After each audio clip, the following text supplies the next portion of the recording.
Paparating na ang bagyo, umalis na kayong lahat agad. Tom, parang mayroong bagay sa tubig. Isang lalaking nagtatrabaho sa plataporma ng pagbabarena ang natatakot na natuklasan. May kakaiba sa alon sa karagatan. Parang may lumalangoy sa mga alon. Nang isipin ng mga tauhan na namamalikmata lamang sila, isang napakalaking galame ang biglang sumulpot sa mga alon.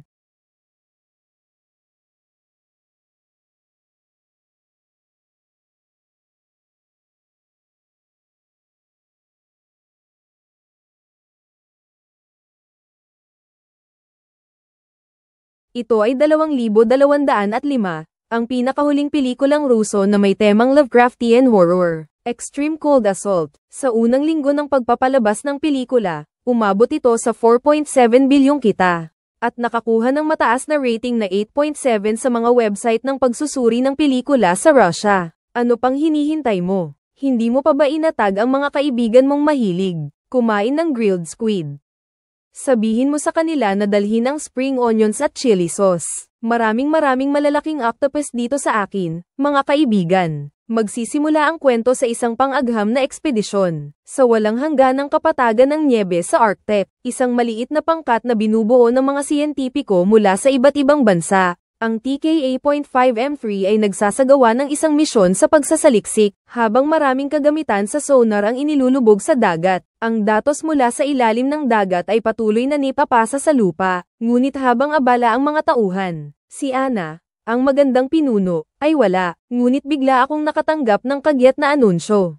Beta HAP, may isang malakas na blizzard sa hilagang kanluran ng kampo ng ANBKPME. Inaasahang darating ang ANBKPMEH sa kampo pagkalipas ng 30 minuto. Dapat agad umalis ang grupo. Sa oras na natanggap ang anunsyo, agad na ibinigay ni Anna ang utos na lumikas. Ngunit ang pangkat na naglilikas ay hindi napansin na may isang submarino ng Russia ang dumadaan sa lugar na iyon. Nakita namin ang napakaraming sibilyang sonar device sa dagat. Agad na binuksan ng taong namamahala sa submarino ang anti-jamming device. Samantalang sa ibabaw ng yelo, ang nag-aayos ng gamit na si Anna ay nakapansin ng bahagyang pag-uga ng yelong kinatatayuan niya. Bago pa man makapag-react ang pangkat ng mga siyentipiko, bigla na lang bumulwak ang tubig dagat mula sa butas na nabuo sa yelo. Pero hindi pa ito ang pinakakakaiba. Inaayos na nila Wang ang mga gamit ng akmang aalis na siya, ngunit biglang sumabog ang malalayong yelong nasa paligid.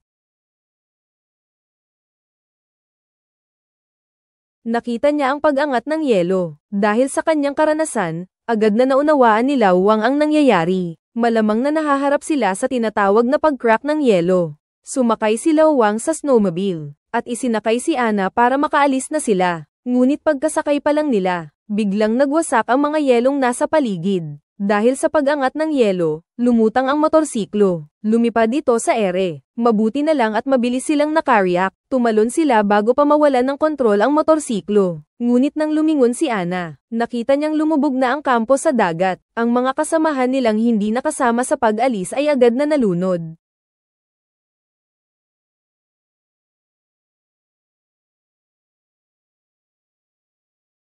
At sa karagatan, biglang nabasag ang mga tipak ng yelo at tumama sa dumadaang submarino. Bago pa man maunawaan ng kapitan ang nangyari, bigla na lang hinayla ang submarino ng kung ano, at bumagsak sa ilalim ng dagat. Sa gitna ng kaguluhan, pinaandar ng kapitan ang signal beacon, at nagpadala ng signal para humingi ng tulong sa headquarters. Nang may padala na ang signal ng beacon, natanggap ng hukbong dagat ng Russia ang balita na may submarino na nagkaroon ng aksidente sa Arctic. Agad ding nagpadala ng tulong ang hukbong dagat ng Russia. Ang siyang nang asiwa sa misyong pagliligtas ay ang ating matandang kaibigan, si Anton, ang matapang na driver. Samantala, sina Anna at si Mang Wang ng pangkat ng pananaliksik ay dumating na rin sa dalampasigan. Nakipag-ugnayan sila gamit ang satellite phone. Isang plataporma ng pagbabarena ang nasa di kalayuan. Ngunit dahil sa malakas na bagyo, hindi makasagip ang plataporma. Kaya naman pinag-utusan ng mga tauhan na maghanap ng mapagtataguan ang dalawa, at maghintay hanggang matapos ang bagyo. Nang biglang, may nakita si Anna na mahihinang pulang ilaw sa di kalayuan. Akala niya ay senyales iyon ng tulong mula sa mga kasamahan niya.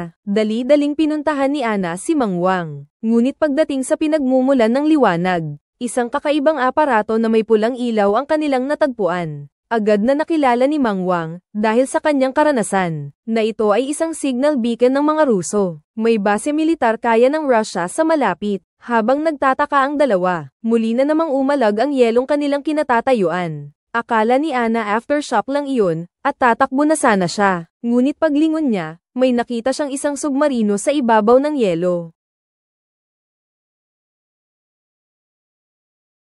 Nakita ang submarino. Akala pa ni Mang Wang, tutulong ang mga ito. Ngunit nang makita nila ang bandila ng hukbong dagat ng Russia sa submarino, natigilan sila. Habang nag-aalangan ang dalawa kung lalapit ba para humingi ng tulong, dumating si Anton kasama ang kanyang grupo. Nakita niyang hindi mga sundalong Ruso ang naghihintay doon. Medyo nagulat din si Anton. Nagpakilala si Ana. Ikinwento niya kay Anton ang biglaang pagkawatak-watak ng yelo kanina. Kahit wala siyang eksaktong datos, nakakapagbigay pa rin si Ana ng haka-haka tungkol sa biglaang pagkawatak-watak ng yelo, na posibleng bunga ng paggalaw ng sahig ng dagat. Isang sakuna sa heolohiya. Nalaman niyang may lindol sa North Pole. Naramdaman ni Anton na may mali. Hindi siya sigurado kung siyentista nga sina Ana. Pero hindi rin naman siya basta iiwan sina Ana. Sumakay sina Ana sa kanyang submarino para malaman kung saan nangyari ang aksidente sa submarino. Hinanap ni Anton si Ana at tinanong kung may nakita ba ang pangkat sa pagsasaliksik ang submarino ng mga Ruso. Nang malaman niyang may isa pang submarino sa karagatang iyon, naalala ni Ana ang kakaibang signal na natanggap niya noong nagsasaliksik sila. Ang signal pala ay galing sa isang submarino ng Russia, pero noon ay nasa ibabaw ng yelo ang pangkat ng mga siyentipiko. Hindi niya alam na submarino iyon. Akala niya ay ibang sonar equipment lang iyon. Sinabi ni Ana kay Anton ang tungkol sa natanggap niyang signal. Nang malaman niyang nakatanggap ng signal mula sa submarino ang pangkat ng mga siyentipiko, binuksan ni Anton ang mapa. Inihambing niya ang lokasyon ng signal beacon at ng pangkat ng mga siyentista. Natuklasan niyang may pagkakaiba ang dalawa ng ilang kilometro. Agad na naunawaan ni Anton. Ang submarino na nagkaroon ng aksidente ay marahil ay nakaranas ng isang hindi inaasahang pangyayari sa dagat. Inilunsad ng kapitan ang signal beacon. Ngunit dahil sa pag-angat ng yelo, lumihis ang lokasyon nito. Agad niyang inutusan ang driver na pumunta sa lokasyon ng pangkat ng mga siyentista. Kahit hindi alam kung ano ang nangyari sa submarino ng mga Ruso, ayaw naman ni Ana na madamay siya. Sinabi niya kay Anton na may platform ng pagbabarena malapit sa kampo, eksakto sa dadaanan nila, at gusto niyang ilagay sila ni Anton doon sa platform. At walang pag-aalinlangan, pumayag si Anton. Ngunit hindi napansin ng mga taong naglalakad. Mayroong gumigit-git sa ilalim ng dagat.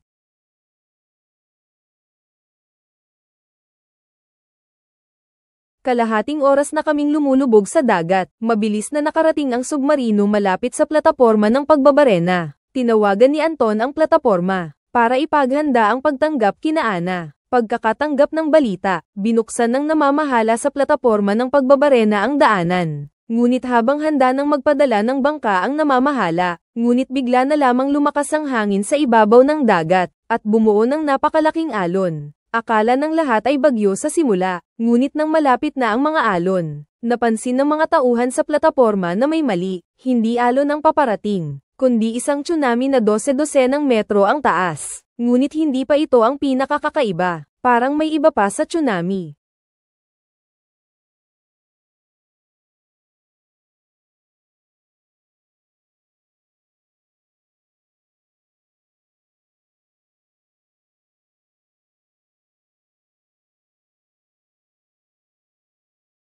Nakita ang napakalaking mga galamay, na bigla ang mga tauhan sa plataporma. Nang makarecover ang namamahala, tumalikod at tumakbo. Umakyat ang napakalaking pusit sa plataporma. Iniunat ng pusit ang mga galamay nito at dinurog ang plataporma.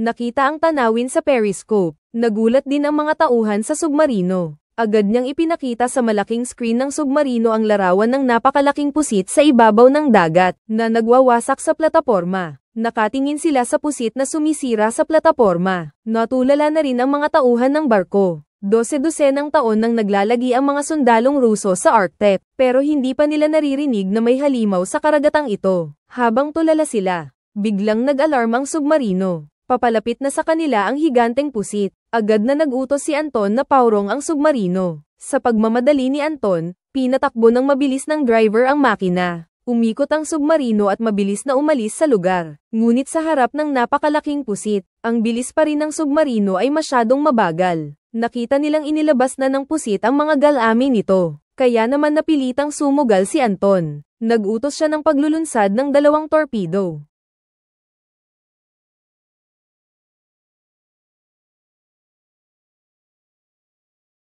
Tama ang target.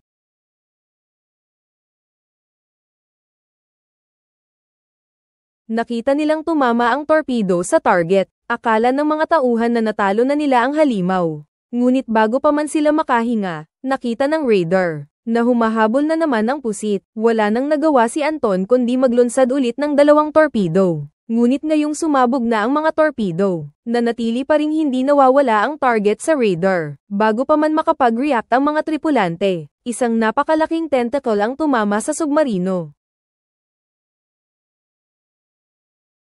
Dahil sa malakas na pagtama, nawalan agad ng lakas ang submarino, at bumagsak sa ilalim ng dagat. Nabangga ng bumabagsak na submarino ang isang bangin. May isang silid na nagkaroon ng butas at tumulo ang tubig. Pero hindi pa ito ang pinakamasama. Sumunod din ang higanteng pusit. Ang napakalaking pusit ay nakalutang sa ibabaw ng submarino. Nakatingin sa nakakatakot na nilalang. Biglang may naisip si Anton. Agad niyang pinatay ang lahat ng radar at sonar sa operator. Sa sandaling namatay ang mga aparato, biglang nawalan ng target ang pusit.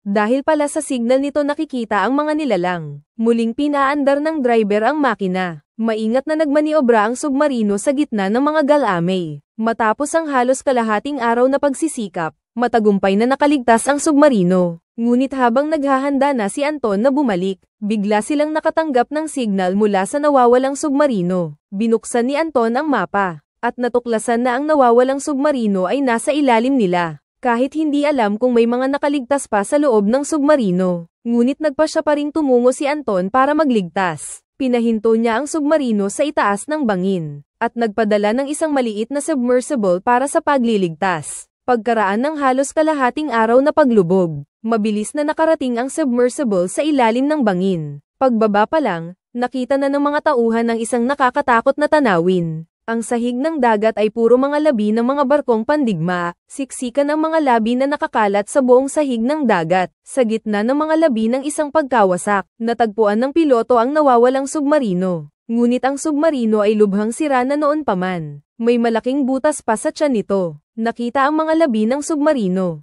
Akala ng lahat na posibleng wala ng buhay ang mga tauhan sa loob. Gusto nang umalis ng piloto. Ngunit iginiit ni Anton na magdokwang ang submersible. Kahit wala nang nakaligtas sa loob ng submarino, dapat nating maibalik ang mga labi nila. Sa utos ni Anton, nagdugtong ang piloto at ang submarino. Binuksan ng mga tauhan ang pinto at kumatok, pero pagkaraan ng ilang sandali, wala silang narinig na tugon mula sa loob. Inisip ng mga tauhan na lahat ng sundalo sa loob ay nasawi na. Binuksan niya ang hatch. Tingnan kung ano ang nasa loob. Ngunit nang mabuksan ang hatch, walang tubig sa loob. Mabuhay sa pag-uwi. Buti na lang at hindi kami sumuko. Buhay pa sila.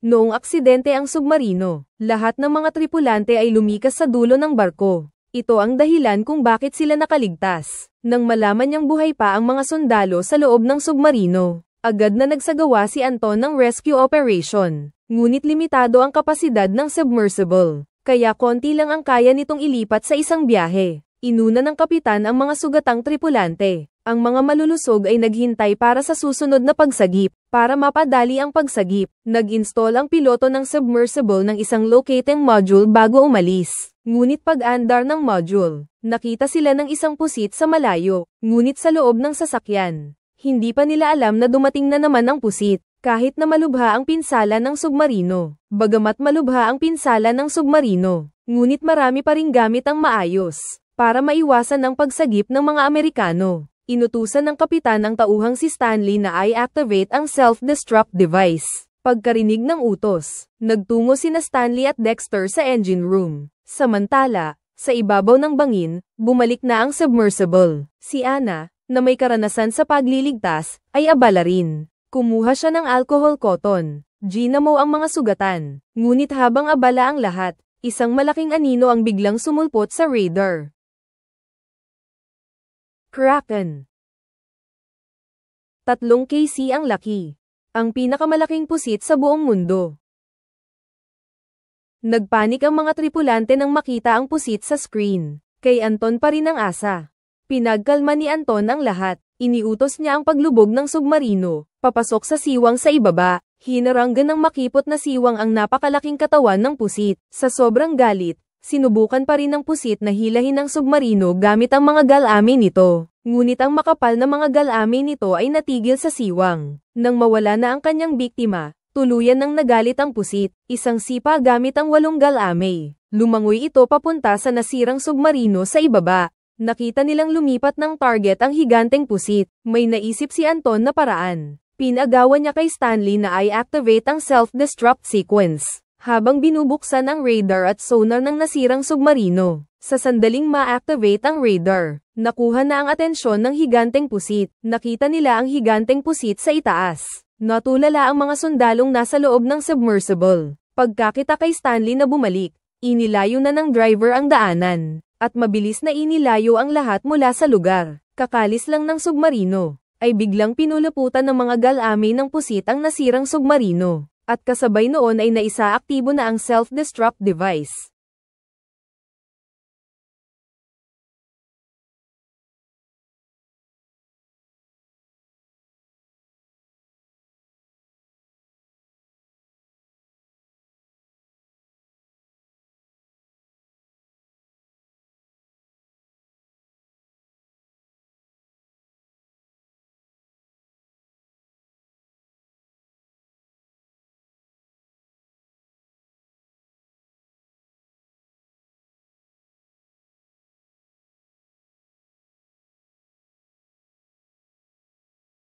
Nang makita nilang sumabog at napira-piraso na ang pusit, doon lang nakahinga ng maluwag ang mga tauhan. At sa huli, bumalik na sa ibabaw ng dagat si Anton kasama ang mga nakaligtas na tripulante, pero walang nakapansin. Ilang sandali lang matapos nilang umalis, may isa pang higanteng pusit na dumating sa ilalim ng dagat. Kinain nito ang mga pira-pirasong labi ng pusit na sumabog. Malinaw na, simula pa lang ng kwento ng mga pusit, pero dito na nagtapos ang pelikula. Iyan ang bagong disaster film ng Russia noong 2025. Ang buong nilalaman ng Asterisk Extreme Cold Assault. Sa pangkalahatan, maganda naman ang kalidad ng pelikula, lalo na ang pagsasabotahe sa sarili sa huli. Sayang naman ang ganito kalaking pusit, kung ilalagay sa kawali, tiyak na masarap iyon. O siya, hanggang dito na lang ang pagbabahagi ko ngayong araw. Magkita-kita tayo sa susunod.